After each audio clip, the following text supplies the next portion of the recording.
Hello students, welcome again in the online classes of BA Part 3rd Year English Literature started by our own college Srimati Ramkumari PG महिला महाविद्यालय।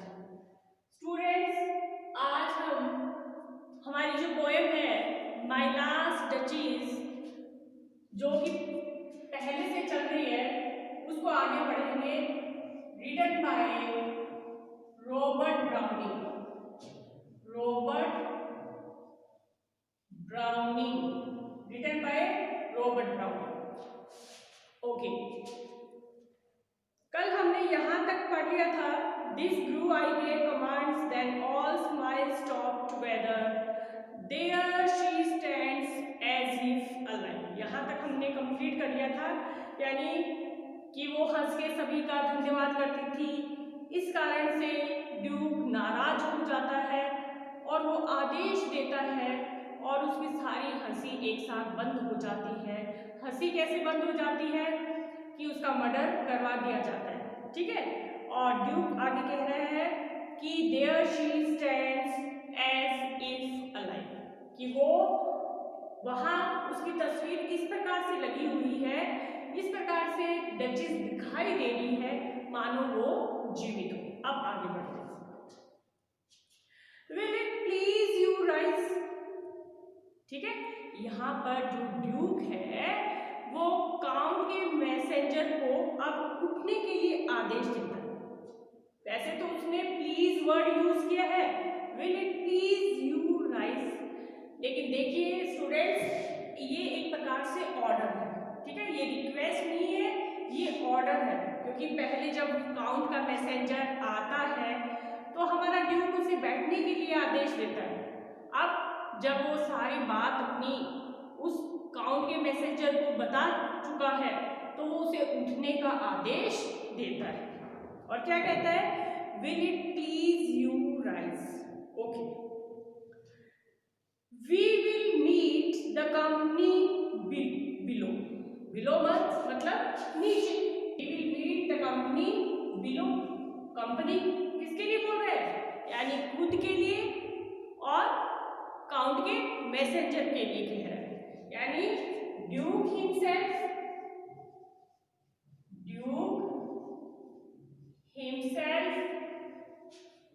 And counts messenger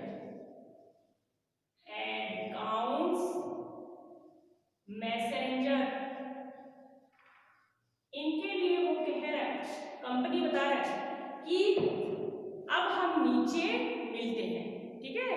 अभी तक तो क्या थे, वो ऊपर बैठे हुए बातें कर रहे थे और ड्यूक उसे अपनी डचीज के बारे में बता रहा था मैसेंजर। अब उसी मैसेंजर को वो वैसे तो रिक्वेस्ट कर रहा है, लेकिन जिस वे से वो कह रहा है उसमें रिक्वेस्ट दिखाई नहीं देती है, उसमें ऑर्डर दिखाई दे रहा है। तो वो उसे कहता है कि आप खड़े हो जाइए और हम नीचे मिलते हैं। ओके, अब क्या कह रहे हैं, बिलो। देन का मतलब होता है उसके बाद। Then I repeat the count your master knows munificence का मतलब होता है उदारता, ठीक है। म्यूनिफिसेंस,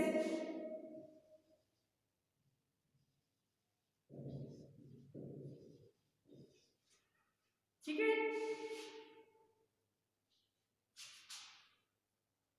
म्यूनिफिसेंस का मतलब होता है जेनरस, यानी उदारता। क्या कह रहा है, आई रिपीट मतलब मैं दोहरा रहा हूं। द काउंट योर मास्टर्स, जो काउंट है, काउंट कौन है, तुम्हारा मास्टर है, मालिक है। नो यानी जाना जाता है।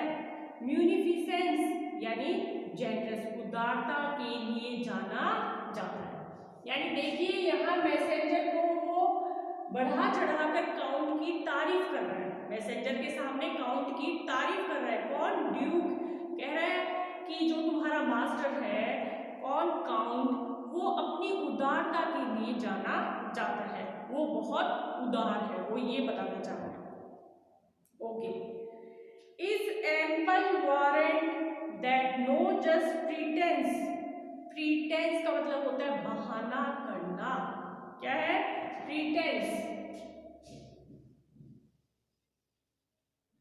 ठीक है, प्रीटेंस of mine of dowry, dowry बोलते हैं दहेज को, जो हम दहेज शादी के समय लड़की को देते हैं, विल बी डिसअलाउड, डिसअलाउड का मतलब होता है मना करना, नहीं लेना, दो, दो का मतलब होता है हालांकि,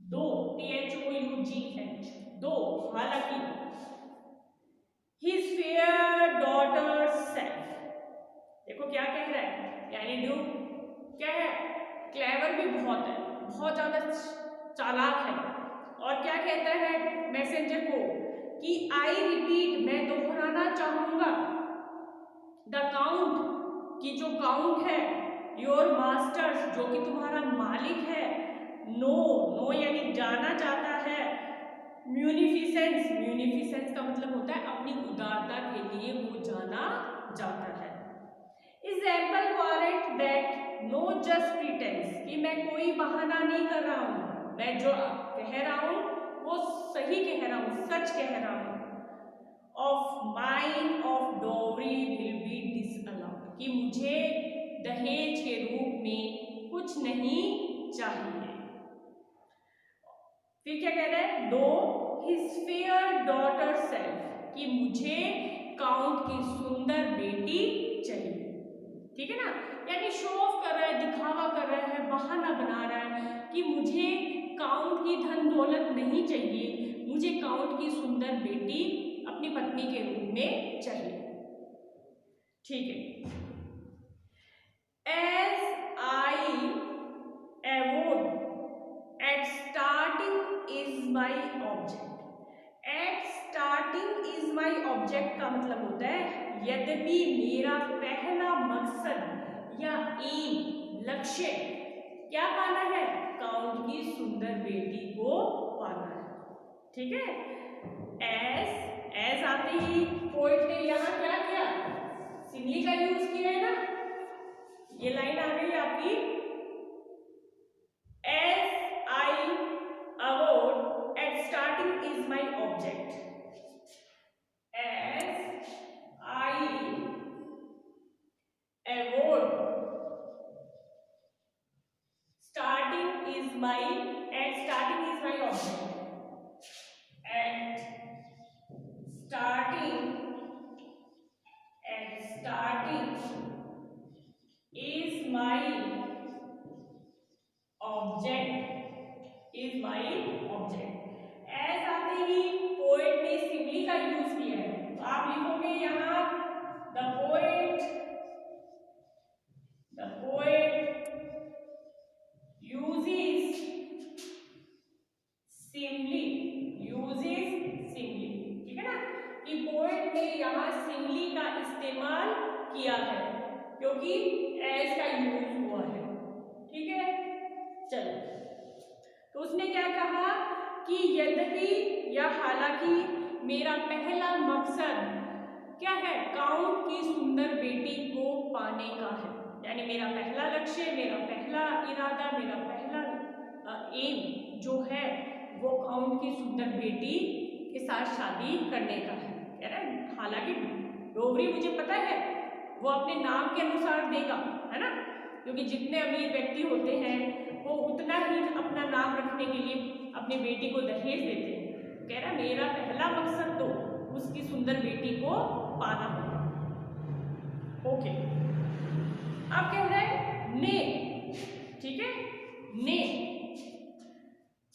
NAY, ने का मतलब होता है पोएट्री में नाउन, क्या होता है नाउन, nay we will go together down, अब कहता है now we will go together down, ठीक है, अभी तक तो अपस्टेयर्स था, वो ऊपर सीढ़ियों के ऊपर, है ना, सीढ़ियों से जाके कहीं ऊपर बैठा था, अब कह रहा है चलो हम एक साथ नीचे चलते हैं। ने we will go together down sir. अब देखो उसे बार बार सर कह के संबोधित कर रहा है, यानी वो दिखाना चाह रहा है अपने आप कि मैं बहुत क्या हूँ, ऐसा व्यक्ति हूँ जो सभी को रिस्पेक्ट देता हूँ, सभी का आदर करता हूँ, सम्मान करता हूँ। उसे बार बार सर कह रहा है क्योंकि उसे पता है कि ये जाति काउंट को बताएगा, है ना, काउंट बहुत खुश होगा और अपनी सुंदर बेटी के साथ साथ में मुझे बहुत सारा दहेज भी देगा। तो उसने मैसेंजर को इस तरीके से अपनी बात तो में फंसाया है कि क्या कहना चाह रहा है कि हालांकि मेरा पहला मकसद तो उसकी सुंदर बेटी को प्राप्त करना है और मुझे पता है कि काउंट बहुत उदार है, उदार प्रकृति वाला है, तो अपनी बेटी को दहेज अपने नाम के अनुसार देगा। Okay, notice Neptune, notice Neptune देखते हैं इसको, चलो नोटिस नेपच्यून।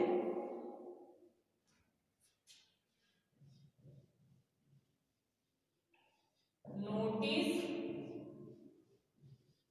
नेपच्यून, देखो बेटा नोटिस नेपच्यून, पहले तो इसे समझ लो। नोटिस का मतलब होता है ध्यान देना, वैसे तो यहाँ है वो ध्यान दिलवा रहा है, ठीक है। नेपच्यून कौन है? ये समुद्री देवता है, समुद्र का देवता है, ठीक है, समुद्र का देवता है। तो अब वो क्या कर रहा है कि जो मैसेंजर है उसको कह रहा है देखो समुद्र के देवता को देखो। समुद्र के देवता का क्या नाम है? नेपच्यून। ओके, और इसमें ये भी है कि हम इसको यहाँ ये भी लिख सकते हैं कि here the poet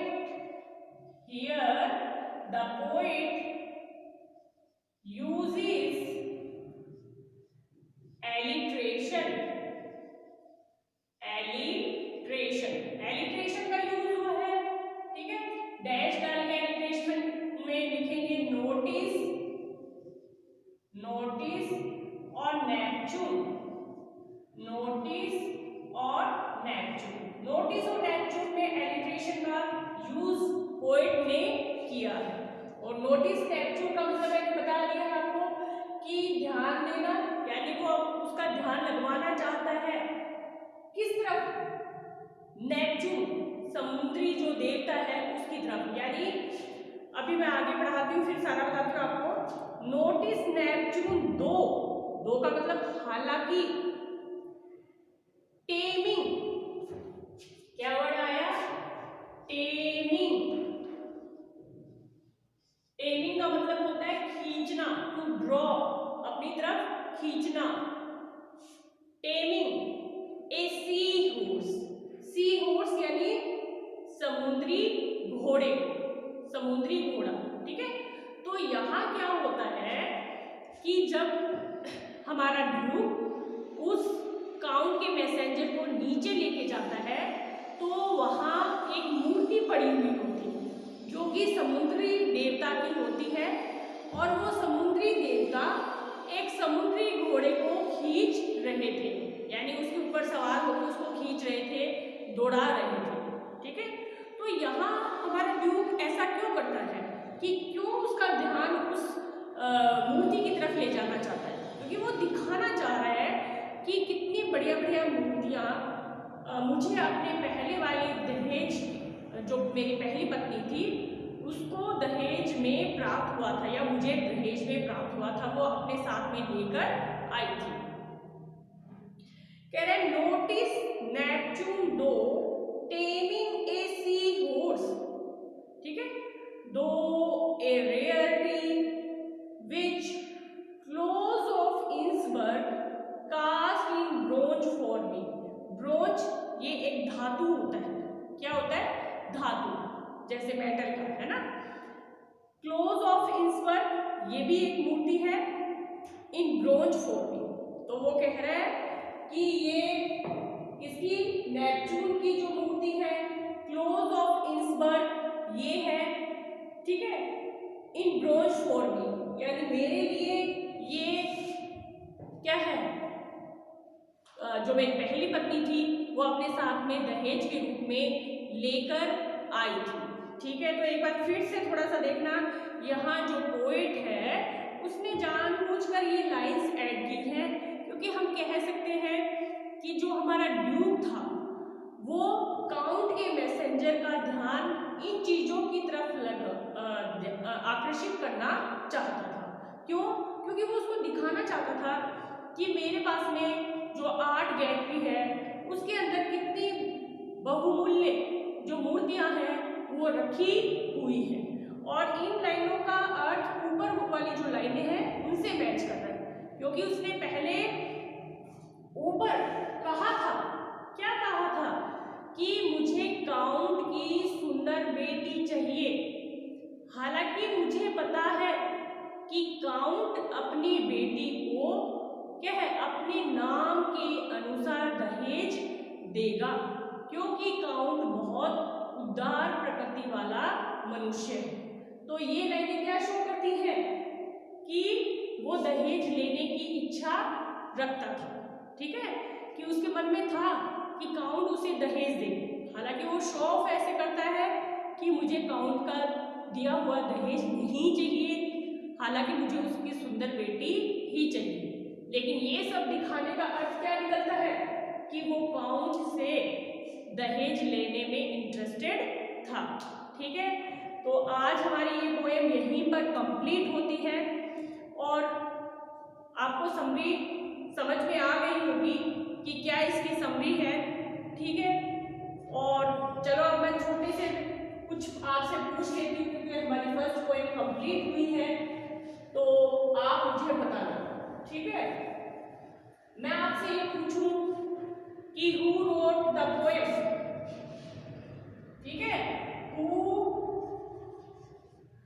road the poem my last duchess, my last duchess, कि माई लास्ट डचीज को किसने लिखा है? तो आप क्या बोलोगे?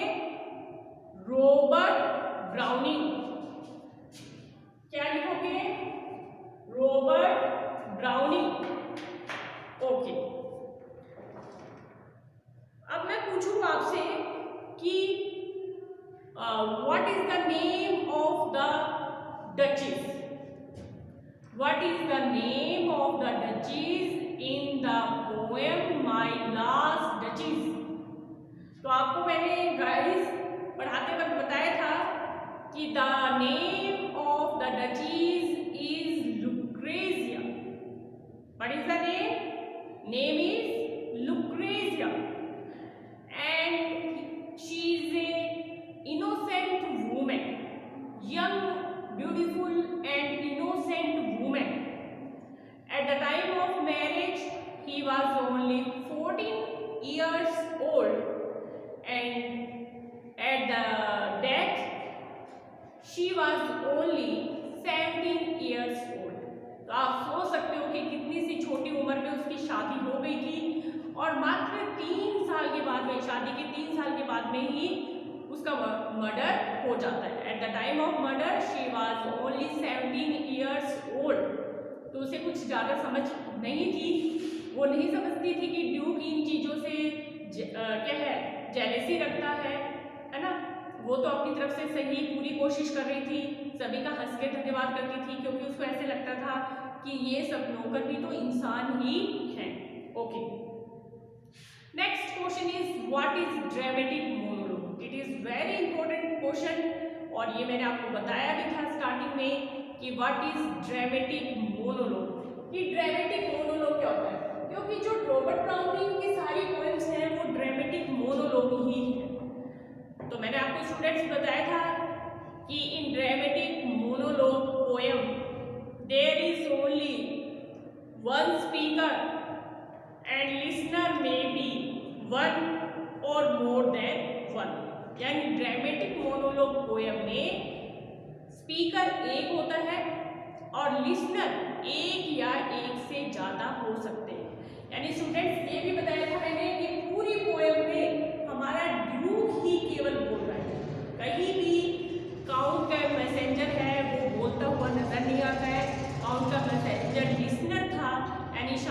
ये सारी बातें सुन रहा था, सिर्फ ड्यूक ही बोल रहा था, ठीक है ना। तो इसलिए ये पोएम कैसी हुई, ड्रामेटिक मोनोलॉग हुई, है ना। राइटर जो है ये रॉबर्ट ब्राउनिंग, ये बहुत ही फेमस पोएट था, किसका, ड्रामेटिक मोनोलॉग का, ठीक है। तो इसने ज्यादातर पोएम्स अपनी ड्रामेटिक मोनोलॉग के ऊपर ही लिखी हैं। अभी आप पीजी जब करोगे तो पीजी में भी आपकी जो पोइट्री है रॉबर्ट ब्राउनिंग की, उसमें देखना कि उसने ड्रामेटिक मोनोलॉग का ही यूज किया है, ठीक है। ड्रामेटिक मोनोलॉग में स्पीकर एक होता है, लिसनर एक या एक से ज्यादा हो सकते हैं। तो गाइस आज के लिए इतना ही, और अपनी ये पोएम भी कंप्लीट होती है यहीं पर। I think that you understood it very well. Thanks and have a nice day.